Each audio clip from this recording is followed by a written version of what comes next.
World War II is a historical event that did happen. The war was fought between the Allies, which consisted of most of the world, and the Axis, which consisted of the fascist regimes in Japan, Germany, and Italy, and some other states. Most people know the story of World War II. It's pretty well publicized and also important to know about. But during World War II, many things went in a certain direction, and potentially if things were different, the war could have had a completely different outcome. In real life, we'll never know what those outcomes would have looked like, or if they could have happened at all. But lucky for us, a video game company called Paradox Interactive created Hearts of Iron 4, which is a video game that aims to simulate World War II. So usually, the player plays a nation. Anything from a major nation like the United States to something small and interesting like Honduras. But today, we're going to see what kind of alternate histories this game can come up with without any intervention on my part. We're going to see 10 different alternate histories and 10 different outcomes to World War II. We're also going to keep score and see which nations perform well and which nations don't. And I don't really think I have much else to say, so let's get underway.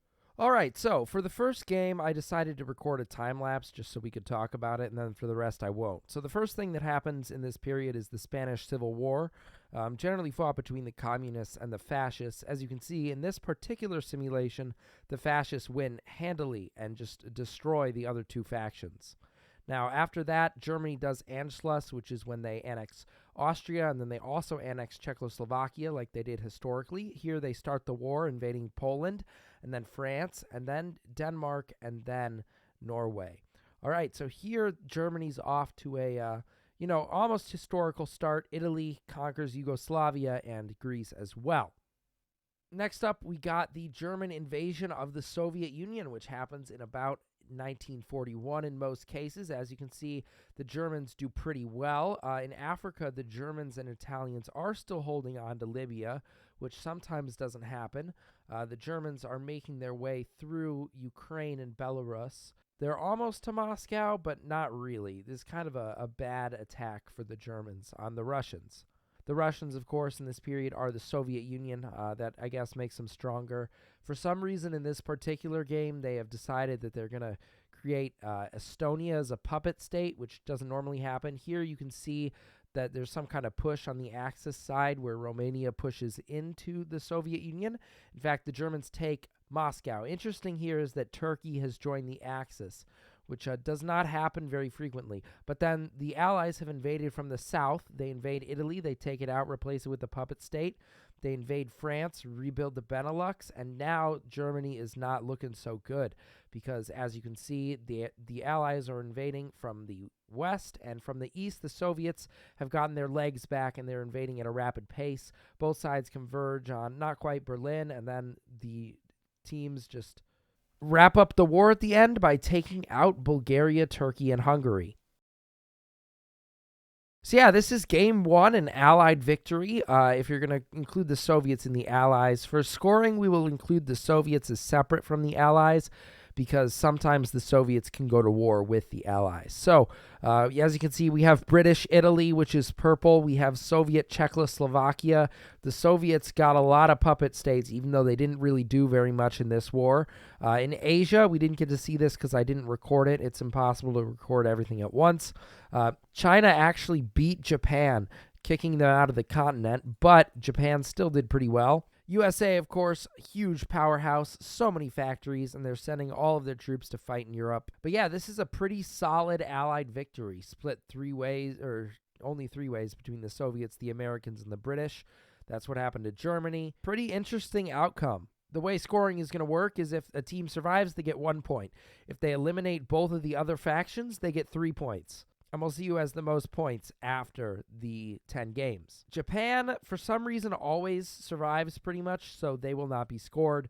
Only the Comintern allies and Axis. I want to talk about Game 2 for a second, because something weird happened that might happen during some more simulations. So the Allies, they beat up Germany, but when they finished, they were somehow at war with the Soviet Union.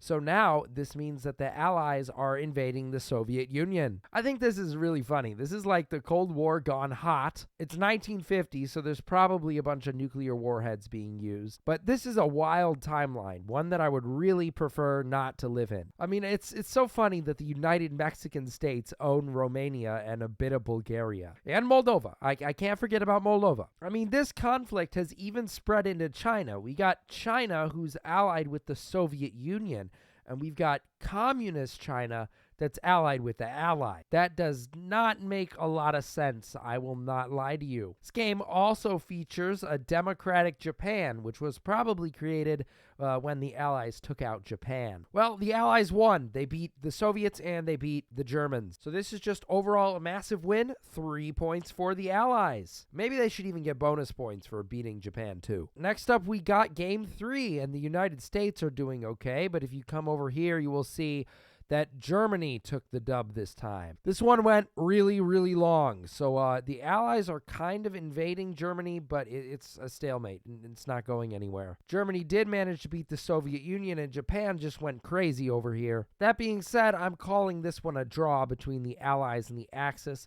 Give them both 1 point. I think the most interesting thing that happened here was Germany creating puppet states in the Soviet Union. They don't always do this. Now, Game 4, on the other hand, looks kind of similar to Game 3, except for the fact that the Germans just beat everybody. And I mean literally everybody. The nationalist Spanish joined the German faction, which might have helped them out, but the Germans invaded Ireland and the United Kingdom. The Germans won the Suez Canal along with the help of the Italians. And the UK's capital is in Tanzania. What a wild game. Japan had another fantastic game. Germany has a cool 712 military factories. I mean, America is 500, but still, that is absurd. Definitely a victory for the Axis. I will give them 3 points. Game 5, on the other hand, you will see that this is a more traditional game. The Allies clearly pulled off a successful invasion and created the really cursed state of German Republic, and also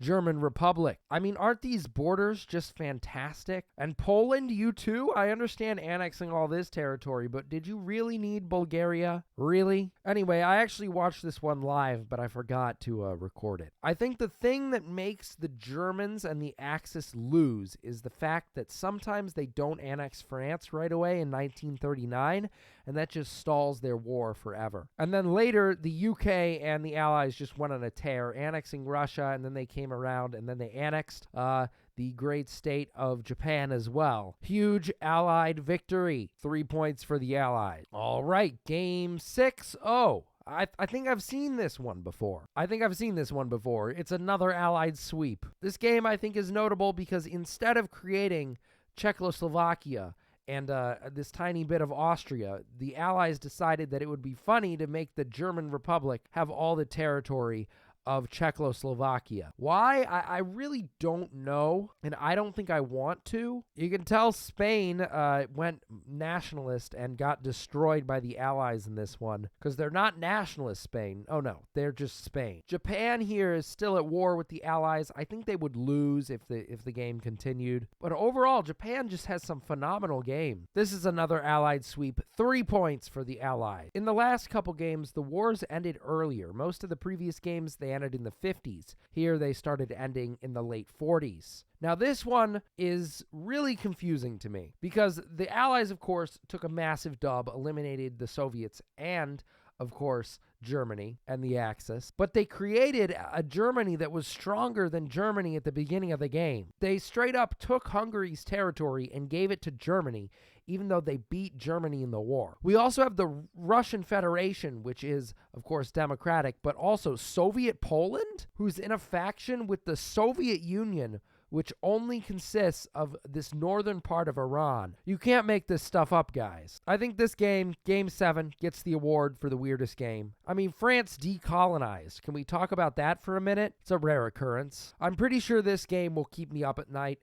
Just give 3 points to the Allies and let's move on. All right, next up we have a tie game, which is game 8. I actually spectated this game.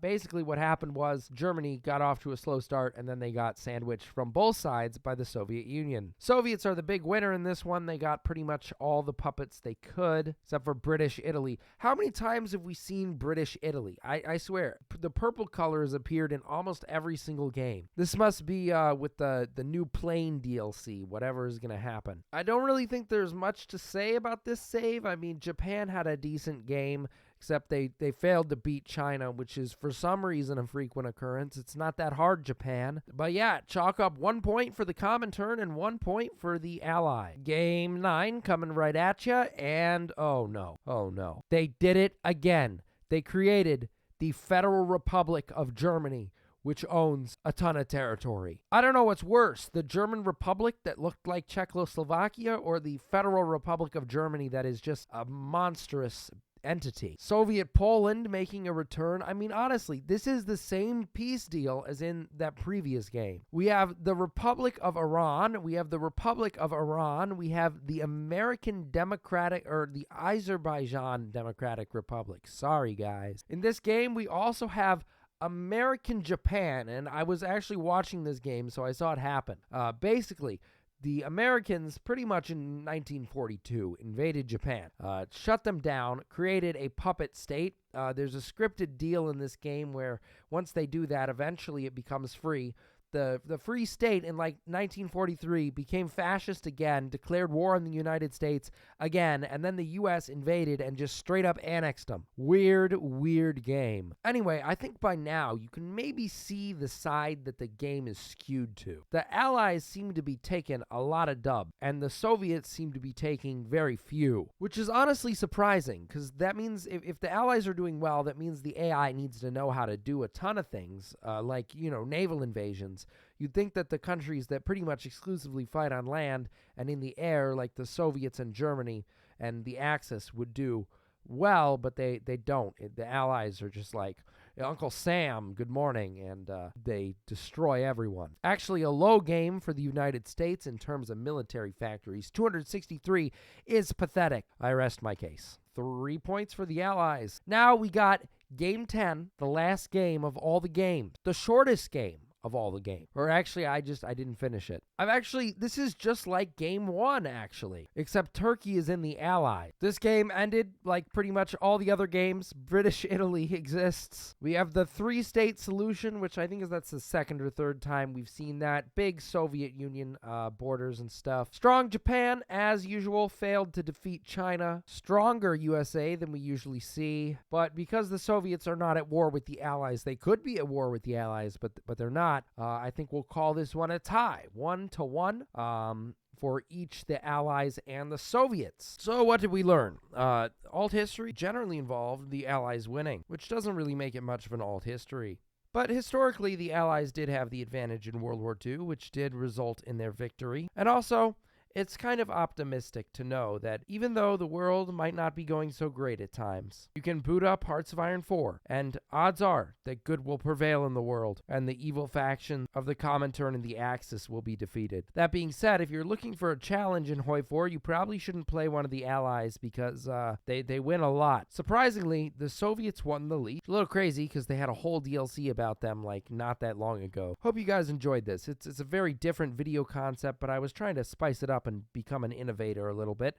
Hopefully I'll have Victoria 2 A to Z out for you next week. If you're watching this after February of 2023, it's probably already out. Thank you all for sticking with the channel. I appreciate it. Hope you guys enjoyed this video, and I'll see you all in the next one. SGT out.